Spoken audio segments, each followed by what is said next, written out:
In this video, we're going to talk about composition of functions. And just the notation, they'll write f circle g of x.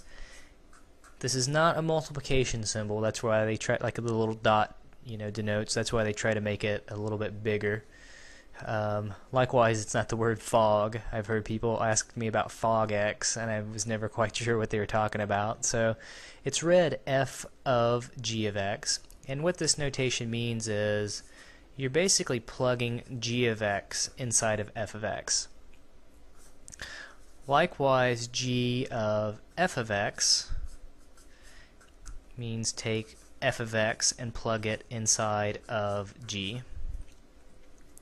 So I think composition is something that confuses people a little bit, so let's take a couple examples. So f of x, let's make that x squared plus x, and try to color code things here to make them a little bit easier to follow. Suppose we have g of x is, let's make it 4 minus x. Alright, and a couple things here. Suppose we want to figure out f of g of x. So again, what that means is we want f of g of x, and well, I can plug in g of x. I know what g of x is. Right, g of x is the equation 4 minus x. So that's what I'm going to substitute in there. Okay, so there's f of g of x. And, kind of off to the side, if somebody said figure out f of 3, what would you do?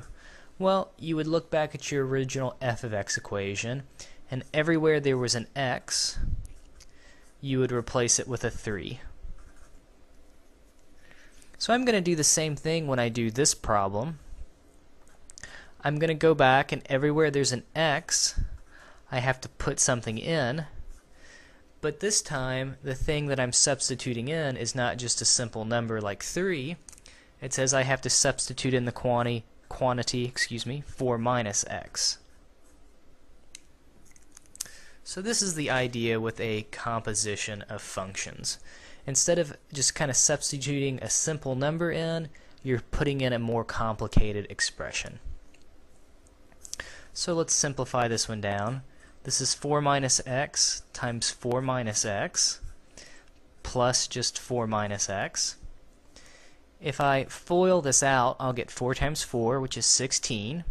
I'll get 4 times negative x, which is negative 4x. Negative x times 4, that's negative 4x. Negative x times negative x, that's positive x squared. I have my plus 4, I'm running out of room here, and my minus x still hanging out.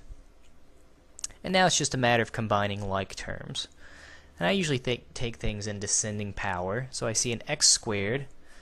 I'll write him first. A negative 4x and a negative 4x, that's negative 8x, minus another x, that's negative 9x, so that takes care of my x terms. And then I've got 16 plus 4, which is 20. And that would be the composition f of g of x. Okay, let's maybe take a variation on this one and let's flip it around. So again, I had that f of x is x squared plus x. And I had g of x is 4 minus x. Suppose now I want to find g of f of x. And recall multiplication, the order in which you do things doesn't matter. 2 times 3 is the same as 3 times 2. And this notation, again, it almost looks like multiplication, but it's not. So you have to be careful because in general you don't get the same thing. So notice I found f of g of x to be this stuff. Now let's see what we get when we do g of f of x. So again, this notation, it says you plug f of x into your g function. Well, again, f of x is the function x squared plus 4, x squared plus x. So it says I'm going to plug in x squared plus x. And just like before, if it said find g of 2, I would find my g function. Everywhere there was an x, I would plug in a 2. Well, now it says everywhere there's an x, I have to plug in all of this mess, x squared plus x. And this is now going to be the composition function, g of f of x. So if I distribute, I'll get negative x squared, I'll get a minus x term, and then I still have my positive 4 hanging out, and that'll be the composition. So notice I got something much different. This is what I got when I did f of g of x, and this is what I got when I did g of f of x. So two totally different things there, so just something to be aware of. Suppose the original problem was to find g of f of 4, or let's make it 3, just so I have a different number floating around. The first thing I would do, just like before, I would just find g of f of x just like it is, and I would get this stuff. And now it says all you're doing is you're just replacing the x's with 3's. So the x's with 3's. So that's what I would do here. And we get 3 squared minus 3 plus 4. Well, you square the 3 first, so I'll get 9, but then it'll become negative 9. I've got a minus 3 hanging out, a positive 4. Well, negative 9 minus 3, that's negative 12, plus 4, that'll turn out to be negative 8. Whoops, this is all cut off. Negative 8, and that'll be my solution. So this is the basic idea with composition of functions. You're basically just putting one function inside of the other one. So hope these couple examples make some sense.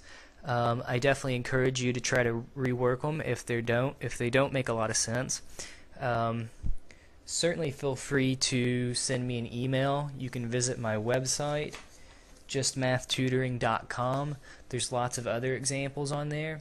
If you need to see some more composition of function examples, send me an email. Let me know what your problems are, and I'll try to get to them as soon as I can. And I can post another video with a few more examples on there. So good luck with this stuff. I think composition is probably, of all the kind of operations with functions, it can be the most confusing. So just try a few examples, and I think you'll get the hang.